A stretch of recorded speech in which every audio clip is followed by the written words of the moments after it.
What kind of power does a single human being hold? When millions listen not just to his words, but to what they believe is his deep understanding of God's will. Close your eyes for a moment and imagine a man whose voice can influence a nation, whose interpretation of faith can shape laws, inspire revolutions, and guide the hearts of millions. A man not elected by popular vote, not crowned by a king, but elevated through knowledge, devotion, and recognition by other scholars. This is where the mystery begins. Because the title Ayatollah is not just a name. It is not simply a position. It is a weight, a responsibility, and for many, a symbol of spiritual authority that reaches into the very core of life itself. The word Ayatollah comes from Arabic. Ayat means signs, often referring to signs of God. Allah means God. So together, Ayatollah means something like sign of God. Just pause there for a second. Imagine being called a sign of God. What kind of life must a person live to carry such a title? In the world of Shia Islam, particularly within Twelver Shīʿa tradition, an Ayatollah is a high-ranking religious scholar. But that definition alone doesn't capture the depth. These are not just scholars who memorize texts or deliver sermons. They are individuals who have spent decades studying the Quran, the sayings of the Prophet Muhammad, peace be upon him, Islamic law, theology, philosophy, and ethics, diving so deep into knowledge that they are considered capable of interpreting religious law independently. This ability is called ijtihad. It means they don't just follow opinions, they can form them. And that's where the real power begins. Because in many Shia communities, ordinary believers look to these scholars for guidance in their daily lives. From how to pray, to how to conduct business, to how to navigate modern challenges that didn't exist 1,400 years ago, people seek answers. And the Ayatollah becomes a source of those answers. But not all Ayatollahs are the same. Among them, there are even higher ranks. Some are known as Grand Ayatollahs. These are the most learned, the most respected, and often the most followed. They become what is called a marja al-taqlid, a source of emulation. This means that millions of people may choose to follow one specific Grand Ayatollah's rulings in their everyday religious practice. Think about that for a moment. In a world where people struggle to find direction, where confusion often dominates, there are individuals whose words become a compass for others. Not because of force, but because of trust. And history has shown just how powerful that trust can be. One of the most well-known figures to hold this title was Ruhollah Khomeini. He was not just a scholar sitting quietly in a mosque. He became the face of a revolution, the Iranian Revolution, that completely transformed the nation. Before 1979, Iran was ruled by a monarchy.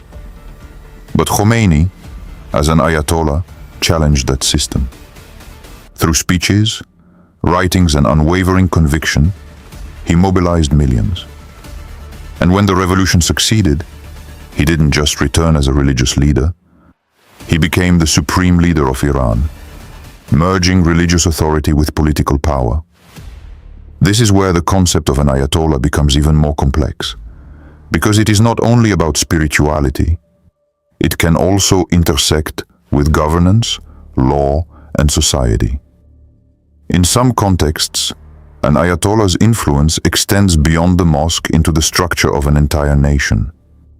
But here's the deeper question, and perhaps the more important one. What does it take to reach such a level? The journey to becoming an Ayatollah is not glamorous. It is not quick. It is a path filled with years, often decades, of intense study in Islamic seminaries, especially in places like Najaf in Iraq or Qom in Iran. Students dedicate their lives to understanding not just what the texts say, but how to interpret them with wisdom, balance, and responsibility. They debate, they write, they reflect, they sacrifice. And even then, no one simply declares themselves an Ayatollah. Recognition comes from other scholars, those who already hold authority. It is a title earned through respect, not claimed through ambition. But with that recognition comes something heavy. Because when people begin to follow you, when your words start shaping lives, every judgment carries consequences. Every interpretation matters. Imagine being asked questions that affect marriages, finances, justice, even life and death decisions. Imagine knowing that your answer could guide thousands, maybe millions of people. Would you feel confident? Or would you feel the weight of it pressing on your soul? This is the unseen burden behind the title. And yet, in today's world, the idea of following a religious authority can feel distant to many people. We live in an age of individualism. Everyone wants to think for themselves, choose for themselves, decide for themselves. So where does an Ayatollah fit into this modern reality? Let's bring these closer to home. Imagine a young man living in a busy city. He wakes up, scrolls through his phone, sees conflicting opinions everywhere about faith, morality, success, relationships. One person says, this is right. Another says, the opposite. Confusion grows. Doubt creeps in. He wants to stay true to his faith, but the noise of the world is overwhelming.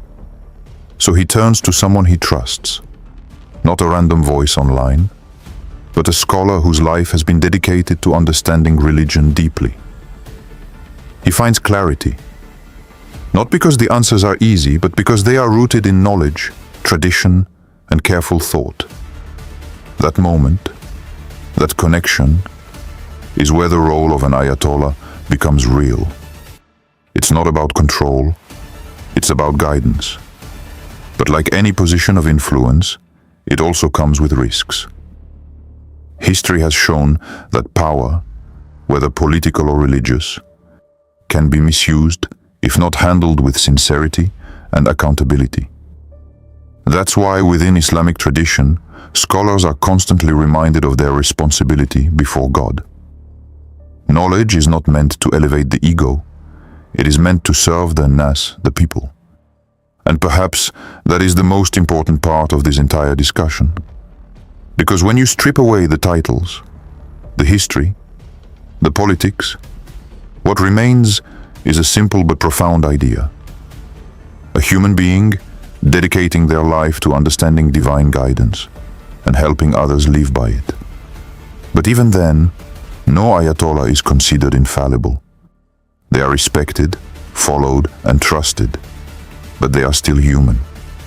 They can differ in opinions. They can interpret things differently. And that diversity of thought is part of the intellectual tradition within Islam. So the title Ayatollah is not about perfection.